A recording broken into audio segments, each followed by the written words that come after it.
Ramakrishna শরণম YouTube চ্যানেলে সকল রামকৃষ্ণ ভক্তমণ্ডলীকে স্বাগত।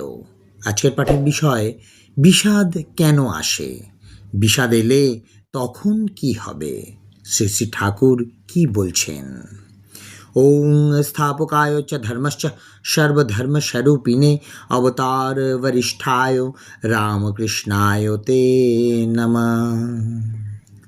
শ্রী শ্রী ঠাকুর বলছেন, দেশলাইয়ের কাঠি যদি ভিজে থাকে, হাজার ঘষো কোনো রকমেই জ্বলবে না, কেবল একরাশ কাঠি লোকসান। বিষয়াসক্ত মন ভিজে দেশলাই। আমরা সংসারে ডুবে আছি, একেবারে ভিজে দেশলাই। বিষয়রস না শুকোলে নিবৃত্তি আসে না। ভোগ বিতৃষ্ণা থেকে যে বিষাদ আসে, তাকে সঙ্গে নিয়ে নিবৃত্তি পথে চলতে হয়।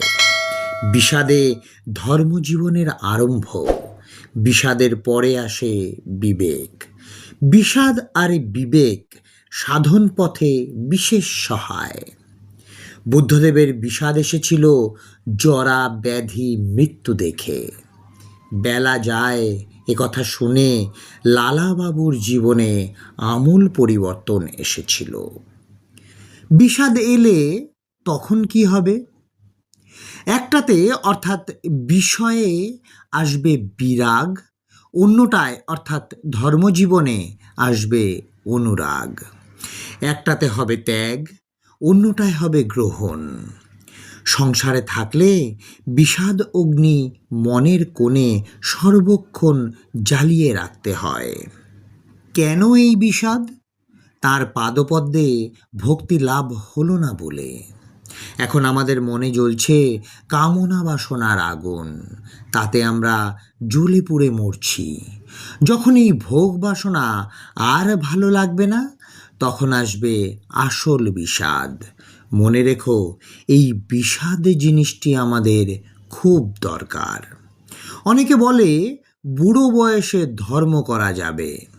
এটাই হলো ট্র্যাজেডি। মৃত্যুর সময় অসময় নেই। অতএব এখন থেকেই ধর্মাচরণ আরম্ভ করতে হবে। সমুদ্রে ঢেউ লেগেই আছে। সংসারকে সমুদ্রের সঙ্গে তুলনা করা হয়। এখানে কাজের অন্ত নেই, বাধাবিঘ্নও অনেক। তাই বলে হাল ছেড়ে দিয়ে বসে থাকা চলবে না। একজন লোক স্নান করবে বলে সমুদ্রে এলো, এসে গামছা কাঁধে তীরেই দাঁড়িয়ে আছে।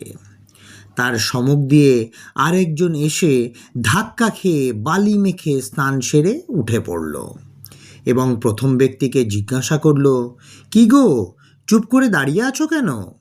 সে বললে, আগে ঢেউ থামুক, তারপর স্নান করতে নামব। দ্বিতীয়জন বললে, তবেই হয়েছে, দেখো ভাই, এরই ভিতর ঢেউয়ের ধাক্কা সয়ে বালি মেখে স্নান সেরে নাও, সাগরের ঢেউ কখনো থামে না।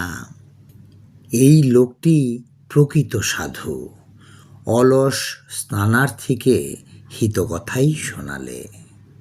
আজকে পাঠের তথ্যসূত্র স্বামী বিশুদ্ধানন্দজি মহারাজ। জয় ঠাকুর রামকৃষ্ণ পরমহংসদেব, জয় ঠাকুর রামকৃষ্ণ পরমহংসদেব, জয় ঠাকুর রামকৃষ্ণ পরমহংসদেব।